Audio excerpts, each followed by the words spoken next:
முன்னாடி நாள் நைட்டு மாவு அரைக்காமல் அரிசி ஃப்ரிட்ஜில் எடுத்து வச்சுருந்தேன். தீக்ஷா காலைல ஸ்கூலுக்கு கிளம்புனதும் மாவு அரைக்க ஸ்டார்ட் பண்ணிட்டேன்.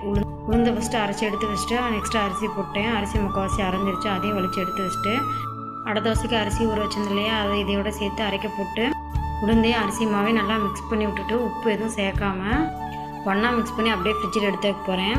எனக்கு வேணுங்கிறப்போ 2 மணி நேரத்துக்கு முன்னாடி உப்பு சேர்த்து மிக்ஸ் பண்ணி வெளியே எடுத்து வச்சுருவேன். அப்போ புளிச்சிரும் மாவு.